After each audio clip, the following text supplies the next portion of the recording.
He'll be followed by Angela Bischoff, who works with the Ontario Clean Air Alliance. She has been an ecological activist that I've kind of seen her name around and seen her talking here and there over many years, and particularly has done some work related to job transition and the energy transition issues related to Ontario. Okay, so thank you for inviting me. I prepared this presentation and really did some research around this for today because I've never actually done a green jobs specific focus. So I'm happy to have learned some things in this process myself. So I work with the Ontario Clean Air Alliance. It's an NGO that was established in 1997 to call for 100% coal phase out. So at the time, many of you will remember in the late 90s, there was a lot of smog days. We had 20, 30, 40 smog days in the summertime in a couple of the summers. And what are the two major causes of smog in our cities? One is coal-fired power plants, and the other is cars. So this campaign started off to get rid of our coal-fired power plants. And around that time, around the turn of the century, we got 25% of our electricity from coal in Ontario. So it was a substantial amount of our electricity. So it was quite a bold, ambitious target to say 100% coal phase out. It was led by this handsome, charming young man. That's a really old picture of him. He would just be, oh, if he knew I was showing that, but I think it's so funny. And he's an economist. He led the campaign. There were many other people that participated, but he led the Ontario Clean Air Alliance, and he is still the leader of the Clean Air Alliance to this day. He's my boss. So I'm the outreach coordinator. He's the brains, I'm the brawn. That's how I like to describe it. Jack Gibbons. Thank you, Eric. And the coalition, we did have some union participation, CAW, a couple of local groups of the CAW, and the English Teachers Union, I think. So there's about 100 organizations that joined the coalition calling for 100% coal phase out. I'm happy to say we actually won that campaign. Could I ask you, John, to hit the space bar? Okay. So we actually won the coal phase out. That campaign started in 1997, and the last lump of coal was burned in March of 2014. And that was essentially won by smart, strategic, community-based organizing that was led by the Ontario Clean Air Alliance, but worked with other community groups like the doctors community, and like I said, the whole coalition jumped on board. Municipalities got on board. The City of Toronto was a member of the coalition. But over those 17 years, the plants shut down one at a time. And this is 2014, so last year's electricity, how we got our electricity in the province. And you can see 62% of the electricity came from nuclear power, 4% from wind, under 1% from solar, gas and oil 10%, hydroelectricity 24%. So my whole presentation is going to be focused on the electricity sector and how we can green the electricity sector and critique of it currently. So we phased out coal and we built some new gas plants. Now, you might say that that's not a green transition, but it was much greener than coal. So we supported the transition to build super high efficient natural gas plants. Not the same as the old ones, they're much better, but still, we're now campaigning for 100% coal phase out, or 100% gas phase out as well. But they helped us transition away from coal, the gas plants. And then, of course, the provincial government brought in the feed-in tariff program that spawned a nascent green energy industry. And we would like that industry to grow substantially. And in fact, around the world, it is growing substantially. So at present, it's just 4%. There was such massive pushback from rural communities in particular around the province that the government had to put the brakes on the Green Energy and Economy Act and on the purchase of green energy. It's still out there. The Conservative candidates now are campaigning, actually around their leadership campaign, they're campaigning to repeal the existing contracts with green energy companies. So we think that's really retrograde. Hydro, of course, is, we've always had that, most of that power comes from Niagara Falls, considered very green and renewable electricity. And then nuclear power, 62%. We are the second most nuclearized jurisdiction on the planet, second only to France. We have 20 nuclear reactors, 18 of which are working. And just put in the context of the global, supply of electricity, Ontario is like way off, way over there. There's about 450 nuclear reactors worldwide.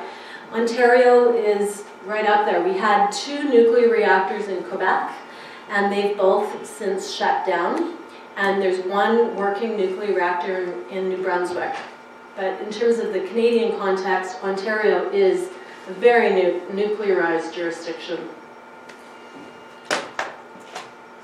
Okay, so Ontario is at a crossroads because all of those nuclear reactors, I mentioned there's 20 in the province, they're all old. They were built in the 70s and 80s, and globally that's the case. The nuclear sort of infusion of the building of all the nuclear stations kind of ended once Chernobyl happened, which was in 86. Thank you, Eric. So after that point, very few reactors have been built globally. So what does that mean? That all these stations are set to shut down because they essentially have a 30 to 40-year lifespan. So within the next decade or two, about 300 of those 450 nuclear reactors are about to shut down. So countries around the world are grappling with how they will replace those reactors. Ontario also is in that position. We're so reliant, and the question is now, what will we replace them with? So we're really at a crossroads, which is an exciting time for us to be here because we can really push the province to move toward a green energy future. So these are the options as we see them, the Ontario Clean Air Alliance, but there's nothing controversial here. These are all government figures, and I have the references to all of them. So on the far left, we have water power from Quebec. So big picture, Quebec has a surplus, massive, massive surplus, and they don't have a market for them, for those dams, for the electricity they're producing. They've already essentially dammed all of their large water resources. They have 2 more dams coming online in the next year, and then they've kind of exhausted their water resources for producing electricity. But they produced all this electricity in the effort, or with the intention of exporting it to the US and other parts of Canada. The US isn't buying it as intended, or as they had hoped, because of competition with fracked gas. It's brought the electricity prices down. We already have the transmission grid between Ontario and Quebec. We could actually import a large amount of electricity from Quebec. They're selling it. 90% of what they're selling is at 3 cents a kilowatt hour. So very, very inexpensive and relatively green. Of course, as Steve mentioned, it's not all green. There are problems, but they've already dammed the rivers. There's no First Nation opposition to using or selling that green energy, that hydroelectricity. So we're saying let's use it. So that's one option. Energy efficiency generally is recognized, even government recognizes 3.5 cents a kilowatt hour. So we could create many more jobs by investing in energy conservation to reduce the demand for electricity, and it's much less expensive, and of course much better in terms of greenhouse gases, is much better for the environment as well. So the next one, 6 cents, Quebec Water Power long-term contract. So if we were to purchase or agree to a long-term contract with Quebec, we would pay them more than the spot market price. So we're suggesting 6 cents. We'll give them twice as much as what they're already getting, and it's much less than what we would be spending if we were to rebuild our nuclear stations. So it's kind of halfway in between. They gain, we gain. So that's our proposal. Quebec Wind Power, they just purchased a lot of wind. I forget exactly how much, but just recently in the 2014 at 7.6 cents a kilowatt hour. So the price of green energy is coming down dramatically. Ontario, their feed-in tariff programs, they recently purchased a bunch of electricity for 11.5 cents a kilowatt hour, and now Quebec is buying it at 7.6. So it's coming down every year with economies of scale as globally more and more turbines and solar panels are being produced, the prices are coming down. The Darlington Rebuild Project, so I mentioned that we get 62% of our electricity from nuclear power. We have 3 nuclear stations in the province. Pickering has 8 reactors, of which 6 are operating, scheduled to shut down this year. But for the first time in Canadian history, the regulatory agency, the Canadian Nuclear, CNSC, Canadian Nuclear Safety? CNS Safety Commission, thank you, Eric, again. They've given them permission to keep them open till 2020. I think that's a really bad idea. You know, the older the plants get, the more likely they are to have accidents. It's right 30 kilometers from Toronto on one of our Great Lakes, where I think 8 million people get their drinking water from. Okay, so we're extending Pickering till 2020. Darlington is 50 kilometers east of Toronto, also on Lake Ontario, has 4 existing reactors. They're all scheduled to come offline the end of their lives by 2020. The provincial government is moving forward with rebuilding those 4 reactors at very high cost, and that's what this is here, 8.9 cents a kilowatt hour. That's what Darlington Rebuild is, according to the government, or according to OPG, is to cost 8.9 cents a kilowatt hour. Now we know that every nuclear project in the history of Ontario has gone on average 2.5 times over the original budget. And those cost overruns are allowed to be passed on to you and I. So even if we used OPG's estimate of 8.9 cents a kilowatt hour, that's still much more than those other options. The Bruce Nuclear Station, now that's on Lake Huron up by Kincardine. It's the largest working nuclear station in the world. It has 8 reactors, 2 were rebuilt. Just in the last decade, they came $2 billion over budget, and now they're in the process of rebuilding 2 and intending to rebuild 4 more. So the whole station is, the provincial government is negotiating a deal with Bruce Power, a privately owned consortium, to rebuild the Bruce B station.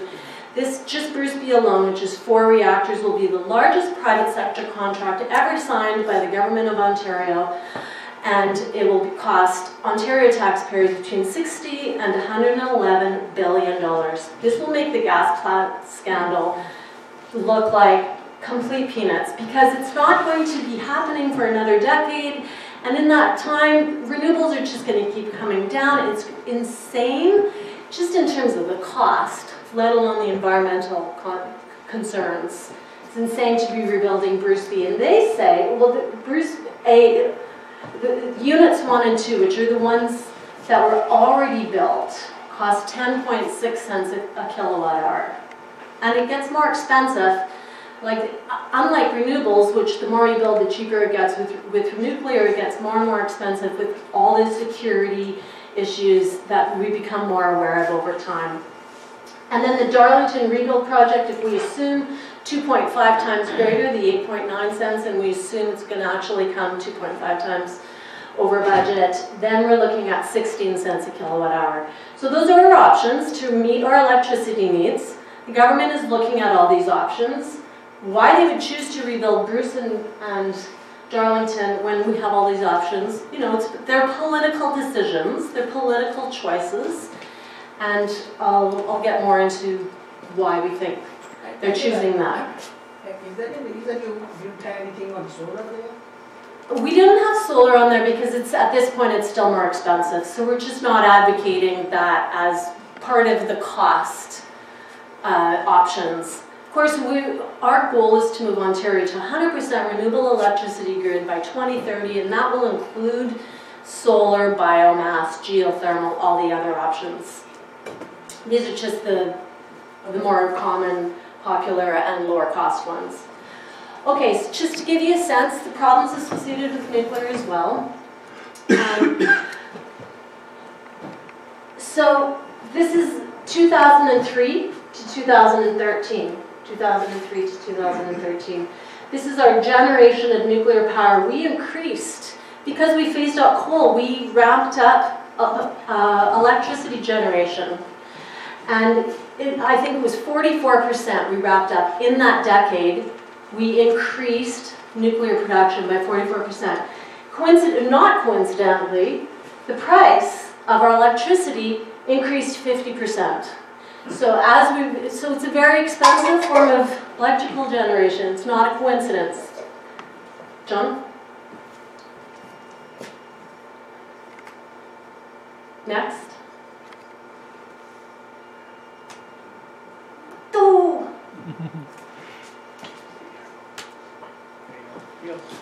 Okay. Let's compare our electricity rates between Manitoba and Ontario and Quebec. So Toronto, Winnipeg, Montreal. We spend quite 12 point something cents per kilowatt hour in Toronto for electricity. Winnipeg, under 8 cents, and Montreal, 7 cents. And this is how we get our electricity. Ontario, 60%, 62% of our electricity comes from nuclear. Manitoba, 96% of their electricity comes from water power.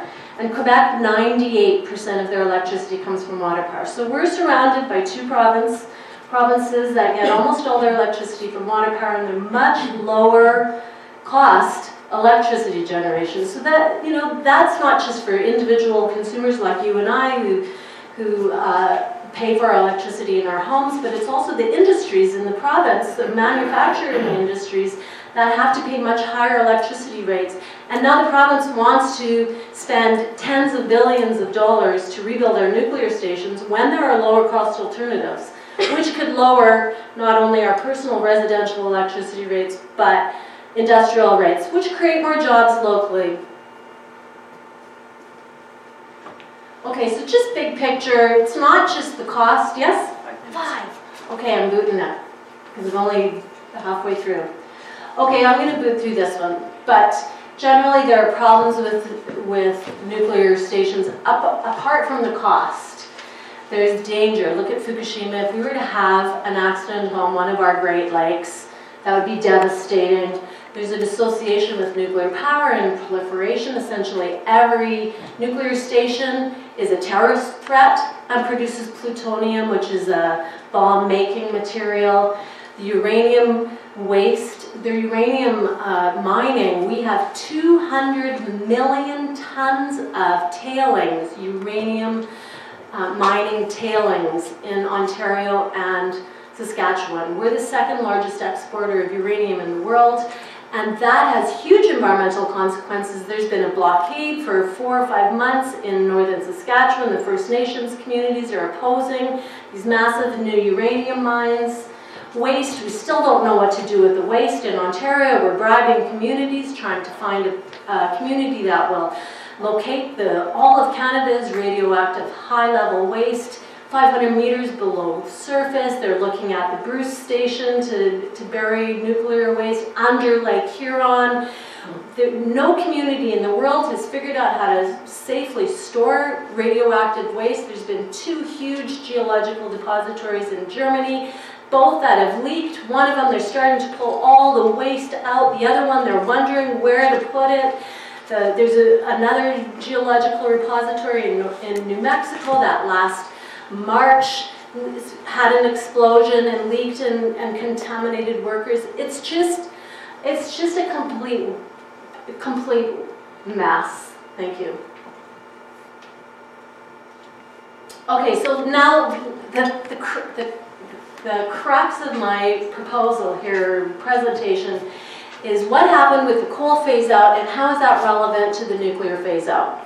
So the coal phase-out happened over 17 years. It was 5 nuclear plants, about 2,000 jobs. I think it was 2,200 jobs, so a substantial number of jobs. A very large opposition to the coal phase-out. One of the largest oppositions to the coal phase-out were the unions, the power workers union, who didn't want to lose those jobs, fair enough. They were dirty jobs, but they were jobs nonetheless, and well-paying jobs with the, Crown Corporation, OPG. So, but each of those plants got shut down one at a time over the 17 years.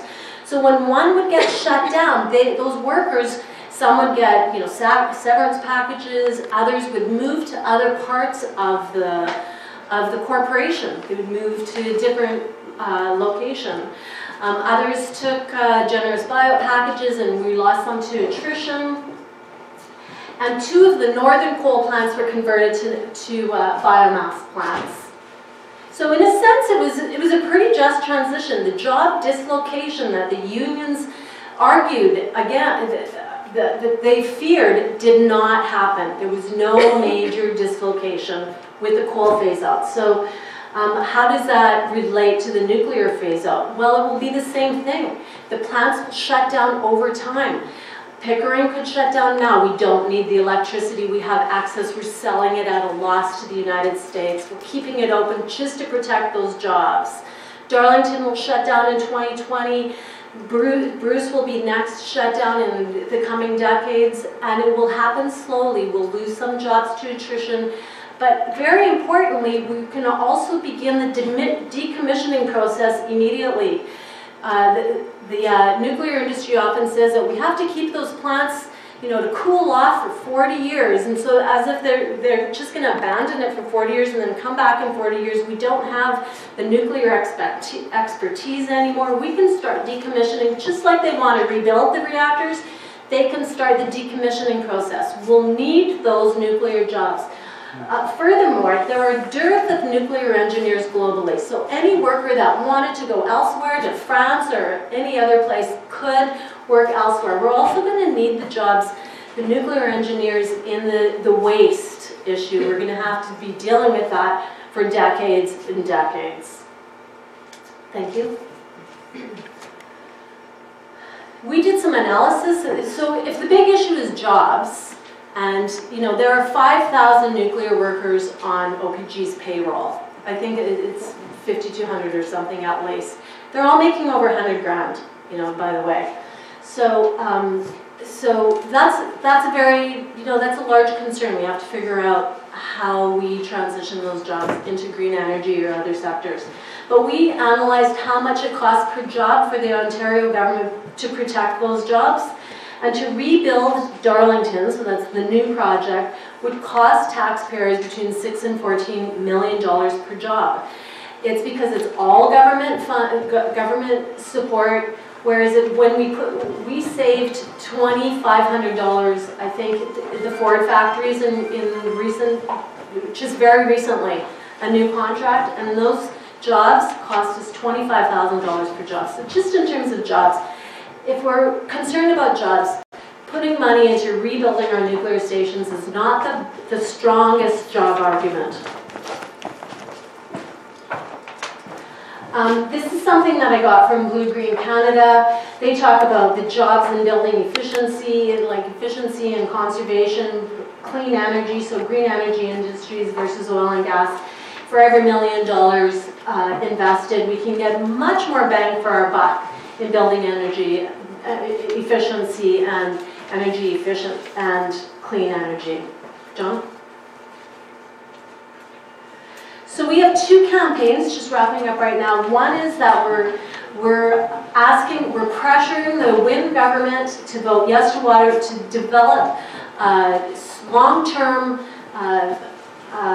contract with Quebec to import their water power. So we've actually made great inroads on this campaign just in the last year, just in recent months, in fact. The Quebec and Ontario governments have, Wynne and Couillard have agreed already to exchange electricity up to 500 megawatts during peak times. So that's gotten the ball rolling, and now they're negotiating a long-term contract. So we're making good progress on this, but we're also pushing a little bit farther, saying replace Darlington with water powers, very specifically, and that's this campaign. We've had it going for about a year. It's got a postcard to the Premier saying replace Darlington with water power from Quebec. We've distributed tens of thousands of these. And lastly, our current campaign is to call for a public review of the Bruce nuclear station. So they're in secret negotiations to rebuild Bruce B. That's the contract that I said will cost Ontario taxpayers between $60 and $111 billion. And it's being done behind closed doors, no public oversight. We're calling for a public review of that deal, and we're convinced that if they actually do that public review, the contract will get canceled because they can't defend it on many fronts, but especially on the economic front. There's too many lower cost alternative options. Next. Yeah, so I just want to say, and I was talking to someone earlier, we can't, as long as we're committing all the resources, tens of billions of dollars to maintaining our nuclear arsenal, to get 50+% of our electricity from nuclear power, we will never get the green energy revolution that we all need. And you saw earlier, we just got 4% of our electricity from wind and solar. Those contracts are not, we're not buying more because we're committing the grid and all our tax dollars to rebuilding our nuclear stations. And that means all those industries, green power companies that are ready to set up shop in Toronto or in Ontario, they're not going to be able to do that. Imagine if we put all that money into energy efficiency companies and into renewable energy companies, we would be able to meet our electricity needs at lower cost, much more greenly, and move Ontario to 100% renewable energy, meet our climate change commitments, and that's the goal of the Ontario Clean Air Alliance. That's why we're basically saying we can have the renewable energy revolution as long as we're committing all our resources to nuclear power. And again, I work with the Ontario Clean Air Alliance. This is my contact info if anybody's interested.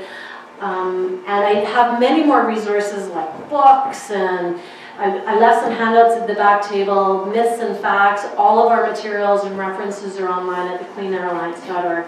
And thank you, sorry I ran over time.